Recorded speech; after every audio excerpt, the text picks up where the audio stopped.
వైఎస్ఆర్ గారి వర్ధంతి. రెండోది చూసుకుంటే ఆయన హయాము ఎలా జరిగిందో అందరూ చూశారు. ఒక పేదవాడి విద్యకి, ఇంజనీరింగ్ విద్యకి ఎంత దగ్గర అయ్యాడో చూశారు. ఫీజు రీంబర్స్మెంట్ ఎలా ఉంటుందో చూసాము.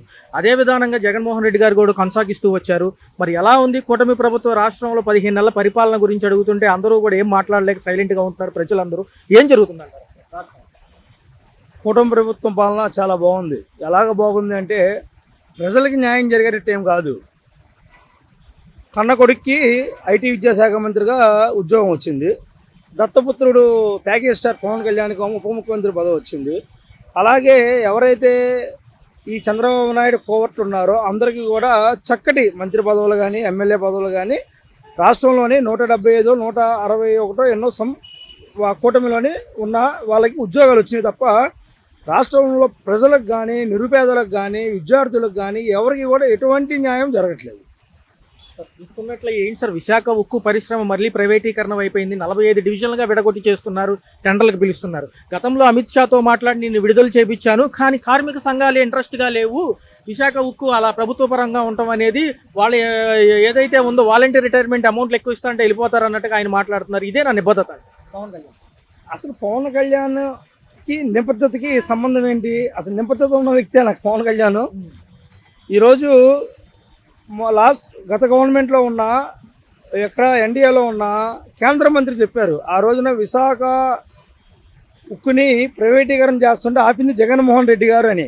ఇవాళ ఏదో లేండి, ఈయనకు ఒక పదవి కావాలి, ఈయనకు ఒక ఉద్యోగం కావాలి. ఆ ఉద్యోగం కోసం ఏదో దత్త తండ్రికి సేవ చేశాడు, కుక్కలా విశ్వాసం చూపించాడు, ఆయన ఉప ముఖ్యమంత్రి పదవి ఇచ్చాడు. కాబట్టి అయిపోయింది. ఈరోజు పవన్ సొంత నియోజకవర్గంలో దిక్కులేదండి. ఆయన రాష్ట్రానికి ఏం చేస్తాడు సార్? మేలు ఏమీ ఉండదండి. అంటే అప్పట్లో మేము ఓడిపోయి ఉన్నాము, మాకు మాట్లాడే హక్కు లేదు, ఒక ఎమ్మెల్యే కూడా వైసీపీకి వెళ్ళిపోవడంతో మేమంతా కూడా నీరు గారిపోయాం అన్నట్టుగా మొన్న మీడియా ముఖంగా చెప్తున్నారు. మరి ఇదే విధానంలో చూసుకుంటే సుగాలి ప్రీతి కేసు, సుగాలి మదర్ గారు చెప్పారు కదా, నాకు న్యాయం జరిగింది జగన్మోహన్ రెడ్డి గారి హయాంలోనే, నిందితుల్ని శిక్షించారని అడుగుతుంటే వీళ్ళు ఎందుకు బెదిరిస్తున్నారు? ఆవిడ కూడా మీడియా ముఖంగా సేనా నాయకులు ఉన్నారు కదా. బెదిరించడం అండి. నేను నిన్నే చూశానండి ఫేస్బుక్లోని, జనసేన ఎమ్మెల్యే, ఆయన పేరు నాకు పెద్దగా ఐడియా లేదు, ఆయన అంటున్నాడు, నీకు నిజంగా ఏది సుగాలి ప్రీతి తల్లిని అంటున్నాడు, మీకు నిజంగా సిగ్గుంటే శరం ఉంటే మీకు ఇచ్చిన పొలాన్ని రిటర్న్ ఇచ్చేయండి, మీ ఆయనకి ఇచ్చిన ఉద్యోగాన్ని మీరు రాజీనామా చేయండి అని. నువ్వెవడెవరు అడగడానికి? నీ ప్రభుత్వంలో ఇచ్చారా? నువ్వు ఎమ్మెల్యే ఉన్నప్పుడు ఇచ్చారా ఉద్యోగం కానీ, లేదంటే ఆమె కాంపన్సేషన్ కింద పొలం కానీ ఏమన్నా? మీరెవరు అడగడానికి? సన్నాసులారా, మీకు నిజంగా నిబద్ధత ఉండుంటే ఆ రోజున ఇదే పవన్ కళ్యాణ్ అనే వ్యక్తి రోజు సుగాలి ప్రీతి తల్లి కాలు దగ్గర వీల్ చైర్లో కాలు దగ్గర కూర్చొని నేను చేస్తా, నేను పొడుస్తా, నేను పీకుదా అని చెప్పి మనకి విజయవాడలోనే అమ్మవారు కూడా సంబరాలు జరుగుతూ ఉంటాయండి. వాటికి ఈ గణాచారులు ఉంటారు, కర్రలు పుచ్చుకొని యాపండ్లు పుచ్చుకొని చేస్తూ ఉంటారు. దేవుడికి అమ్మవారికి వాళ్ళు నిజంగా అమ్మవారు కోసమే చేస్తారు, అలాగే వాళ్ళు బతకాలని చేస్తారు. అంతకన్నా గౌరవంగా చేసే పవన్ కళ్యాణ్ మరి ఈరోజు ఏంటి ఏదేదో మాట్లాడుతావు నువ్వు అంటే? సుగాలి ప్రీతి తల్లి రోడ్డు మీదకి వచ్చి నాకు న్యాయం వైసీపీ గవర్నమెంట్ జరిగిందని చెప్తే నువ్వు వెళ్ళి రుషికొండ చూస్తావు. రుషికొండ పెచ్చొట్టు అంటే ఏంటండి? అసలు పెచ్చొట్టు ఏంటి? రుషికొండ పెచ్చొట్టు అంటే తడిసి నానితే పెచ్చొట్టు. అది మనలో కూడా కొన్ని చోట్ల కారితే ఉడతాయి. ఏంటంటే బ్లేడ్లతో కట్ చేసి చక్కగా నీట్గా పెట్టి పడింది ఒక చోట, ఉన్నది ఒక చోట. అది కూడా చేతగాని పరిస్థితిలో మీ పార్టీ నాయకులు, మీ ప్రభుత్వం ఉంది. చూసుకున్నట్లయితే మరి అక్కడ దాకా వెళ్ళిన పవన్ కళ్యాణ్ గారు రిషికొండ వెళ్ళారు కానీ పాపం వీళ్ళని కలవడానికి వెళ్ళలేదు. ఎవరైతే ఉన్నారో పాపం విశాఖ ఉక్కు కార్మికుల్ని మరి ఏమైపోయిందో అక్కడి నుంచి కొంచెం టర్నింగ్ తిరగలేకపోయారంటారు. అసలు మీకు విషయం ఏంటంటే పవన్ కళ్యాణ్ గారు స్పెషల్ హెలికాప్టర్లు వెళ్ళినా, గన్నవరం ఎయిర్పోర్ట్లో విమానంలో వెళ్ళినా, ఆయన బై రోడ్డు వెళ్ళినా వెళ్ళాల్సిందే ఆ విశాఖ ఉక్కు నుంచి వెళ్ళాలండి, ఆ స్టీల్ ప్లాంట్ నుంచి వెళ్ళాలి.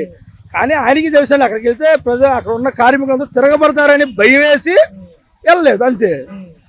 ఫైనల్గా చూసుకుంటే ఎవరు సార్ నిబద్ధతగా చేసింది, ఇచ్చిన మాట కట్టుబడిన వ్యక్తి? మాజీ ముఖ్యమంత్రి గారా లేకపోతే ప్రస్తుతం ఉన్న ముఖ్యమంత్రి? అంటే ఒక మాటలో ఒకటేనండి. ఈ రోజున స్వర్గీయ రాజశేఖర రెడ్డి గారు చనిపోయి 15 సంవత్సరాలు 16 సంవత్సరాలు అండి. ఈరోజు కూడా వాడవాడలా ఘనంగా ఆయన వర్ధంతులు చేస్తున్నారంటే ఒక పథకం అంటే రాజశేఖర రెడ్డి గారు. అది ఆయన చరిష్మ. 2009 మన ప్రజలకు, ఆంధ్ర రాష్ట్ర ప్రజల యొక్క దరిద్రమో లేకపోతే ఏమో ఆయన కాలం చేశారు కాబట్టి మనం ఆయన అయితే ఇంతవరకు అయితే ఇవాళ కూడా ప్రజల గుండెల్లోనే సుస్థిరంగా ఉన్నారు. అలాగే జగన్మోహన్ రెడ్డి గారు సంక్షేమమే ప్రధానంగా చేసుకొని చేశారు. ఏముందండి వాళ్ళ సంక్షేమం ఏముందండి? ఫ్రీ బస్సులు పెట్టారు లేడీస్కి, తప్పులేదు, లేడీస్ని మనం గౌరవించుకుందాం. అసలు నిన్న ఒక బస్సులోని 8 మంది వెళ్ళారంట మగవాళ్ళు. 8 640 రూపాయలు కనీసం ఆ బస్సుకు డీజిల్ కూడా వచ్చే పరిస్థితి. ఇదంతా ఎవరు పడుతుందండి? భారం ప్రజల మీదేగా. ఏం లేదండి, సంక్షేమం లేదు, ఏం లేదండి, దాచుకో దోచుకో అనే పరిస్థితి. ఇప్పుడు ఆంధ్రజ్యోతి పేపర్లో కూడా ఉన్న ఇప్పుడు కూటమి ఎమ్మెల్యేల గురించి రాస్తారంటే దానంత దౌర్భాగ్యం ఉంది. ఒకసారి మీరే ఆలోచించుకోవాలి. వైఎస్ గారి వర్ధంతి, వైఎస్ గారి పేరు చెప్పంగానే ఒక ఇంజనీరింగ్ విద్య కానివ్వండి, ఒక పేదవాడు విద్యకి ఎంత దగ్గర అయ్యాడు అనేది అందరికీ తెలిసిన విషయం. అదే కొనసాగిస్తూ వస్తారు.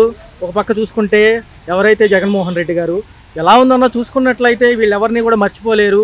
గతంలో చూసుకున్నట్లయితే ఎన్నో హామీలు ఇచ్చి తప్పి ఇప్పుడు రాష్ట్రంలో అనేక వ్యవహారాలు అన్నీ కూడా తలకిందులైన ఈ సందర్భంలో కూటమి ప్రభుత్వం ఏం చెప్పబోతుంది ప్రజలకి? ఒక పక్క సుగాలి ప్రీతి కేసు కాడి నుంచి విశాఖ స్టీల్ వరకు కూడా అన్నీ అస్తవ్యస్తంగా ఉన్నాయి. ఇవన్నీ గాడిని పెట్టే అంశం గురించి మాట్లాడలేదు ఎందుకంటారు? ఈరోజు రాష్ట్రం, ముఖ్యంగా ఈరోజు వైఎస్ రాజశేఖర గారి వర్ధంతి సందర్భంగా రాజశేఖర గారిని నివాళులర్పిస్తూ సంక్షేమం అభివృద్ధి కార్యక్రమంకి డాక్టర్ వైఎస్ రాజశేఖర గారు గుర్తొస్తారు. అదే బాటలో గత ప్రభుత్వంలో జగన్మోహన్ రెడ్డి గారు కూడా ఆయన బాటలో నడిచారు. ఈరోజు కూటమి ప్రభుత్వం వచ్చి సంవత్సరంగా గడుస్తుంది. ఇచ్చిన హామీలను పక్కన పడేసి రోజుకొక మాట చెప్తూ రోజుకొక దొంగ హామీలు ఇస్తూ హామీలు నెరవేర్చకుండా చేస్తున్న ప్రభుత్వం ఈ కూటమి ప్రభుత్వం. ఈ ప్రభుత్వం ఎక్కువ కాలం కూడా ఉండే ప్రసక్తి లేదు. ఈ ప్రభుత్వాన్ని చూస్తూ ఉంటే ఆనాటి ముఖ్యమంత్రి రాజశేఖర గారు మాకిచ్చారంటే మాట తప్పకుండా ఆరోగ్యశ్రీ అమలు చేశారు, ఇందిరమ్మ ఇల్లు కట్టించారు, పేదవాళ్ళకి అనేక సంక్షేమ కార్యక్రమాలు చేశారు. ఈరోజు ఈ ప్రభుత్వం వచ్చి సంవత్సరంగా గడుస్తుంది. హామీలను ఇప్పుడు గాలికి వదిలేసి వాళ్ళు హనీమూన్ పర్యటన చేస్తున్నారు. చూసుకున్నట్లయితే ఏం జరుగుతుంది? ఒక పక్క నిబద్ధతగా ఉన్న పవన్ కళ్యాణ్, నేను ఫస్ట్ నుంచి అలాగే ఉన్నానన్న పవన్ కళ్యాణ్ మరి ఇప్పుడు ఏమైపోయారు? ఈ విషయాల గురించి ఎందుకు మాట్లాడలేదు? ఒక పక్క రిషికొండకి ఎందుకు ఇప్పుడు ఉన్న పలంగా వెళ్లాల్సిన అవసరం ఉంది? ఒక పక్క ఒక వికలాంగురాల తల్లి ఎవరైతే సుగాలి ప్రీతి మదరు దాని గురించి అడుగుతుంటే ఎందుకని మిగతా డైవర్షన్ వైపు వెళ్తారు? సుగాలి ప్రీతి గారి కేసు గత ప్రభుత్వం వైఎస్ జగన్మోహన్ రెడ్డి గారి అధికారంలో ఉన్నప్పుడు ఆయనకు ఉద్యోగం ఇవ్వడం జరిగింది, అలాగే వాళ్ళకి స్థలం ఇవ్వడం జరిగింది. కానీ జనసేన పార్టీ ఎమ్మెల్యేలు వాళ్ళేదో ఇచ్చినట్టు చెప్పుకుంటున్నారు. దాన్ని కవర్ చేయడం కోసం ఇంకా రిషికొండ ప్యాలెస్కి వెళ్ళి ఆ పెచ్చులు ఊరిపోయిన చూపించడం జరుగుతుంది. మాజీ ఐఏఎస్ అధికారి గారు పవన్ కళ్యాణ్ పైన కేసు పెట్టడం జరిగింది. ఒక పక్క న్యాయమూర్తులు కూడా అంటున్నారు న్యాయం జరిగింది జగన్మోహన్ రెడ్డి గారి హయాంలోనే సుగాలి ప్రీతి తల్లి గారి పార్వతి గారికి. ఏదైతే ఉందో మిమ్మల్ని ఎవరైతే నిందితులను అరెస్ట్ చేశారని అడుగుతుంటే వేరే అంశాలన్నీ తీసుకొస్తారేంటని అడుగుతున్నారు. ఇది ఖచ్చితంగా సుగాలి ప్రీతి గారి తల్లి గారు చెప్పారు కదా, ఏ ప్రభుత్వంలో మాకు న్యాయం జరిగింది. పవన్ కళ్యాణ్ గారు ఆ అమ్మాయి పేరు చెప్పుకొని పార్టీ అధికారంలోకి వచ్చింది. ఈరోజు ఆ పాప విషయంగా పక్కన పడేసి ఏదేదో డైవర్షన్ పాలిటిక్స్ చేస్తున్నారు. ప్రజలకి గమనిస్తూ ఉంటారు. చట్టం ధర్మం న్యాయం జరిగింది. ఎంతో కాలం మేము విశాఖ ఉక్కు ఏదైతే ప్రైవేటీకరణ ఆపలేము, నిధులైతే వస్తున్నాయి కానీ ఉత్పత్తి మేము చేయలేము అంటున్నారు. నిజంగా చేస్తే కార్మికులే నిబద్ధతగా లేరనేది పవన్ కళ్యాణ్ వ్యాఖ్య. ఇది నిజమేనా? పవన్ కళ్యాణ్ గారు చెప్పారు కదా సార్, మరి ఆనాడు విశాఖపట్నంలోకి వెళ్ళి విశాఖ ఉక్కు ఆపంగా ఎంపీలందరూ రాజీనామా చేయమన్నారు. మరి ఈరోజు వాళ్ళ ఎంపీలందరినీ కేంద్ర మంత్రులు రాజీనామా చేసి ఈ రాష్ట్ర ప్రభుత్వం కోసం ఢిల్లీలో పోరాటం చేయాలని పవన్ కళ్యాణ్ గారికి మేము తెలియజేస్తాం. ఫైనల్ క్వశ్చన్ అన్న, మరి ఋషికొండ దాకా వెళ్ళిన పవన్ కళ్యాణ్ గారు విశాఖ ఉక్కు పరిశ్రమ దగ్గర నిరాహార దీక్షలు చేస్తున్న కార్మికులు ఎందుకు కలవలేకపోయారు? ఆ విషయంగా ఆయన మర్చిపోయినట్టున్నారు ఉప ముఖ్యమంత్రి గారు. మరి ఆ రోజు ఆయన విశాఖ ఉక్కు ప్రాజెక్టుని ఆపుతామని చెప్పారు. మరి ఈరోజు అక్కడ వాళ్ళు కార్మికులు ధర్నాలు చేస్తుంటే కనీసం వాళ్ళ వైపు చూడకుండా రిషికొండ ప్యాలెస్ చూసుకొని అది రిషికొండ ప్యాలెస్ కాదు, ఇది ప్రభుత్వ సంస్థ అని చెప్పడం చాలా హాస్యాస్పదంగా ఉంది. హలో, తెలుగు రాజ్యం ఛానల్ చూస్తున్నారా? సామాజిక రాజకీయ జీవన చిత్రణే తెలుగు రాజ్యం. అతిశయోక్తులు అసత్యాలు ఉండవు.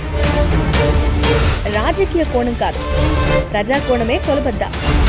తెలుగు రాజ్యం వీక్షణ మీ ఉత్తమ అభిరుచికి నిదర్శనం.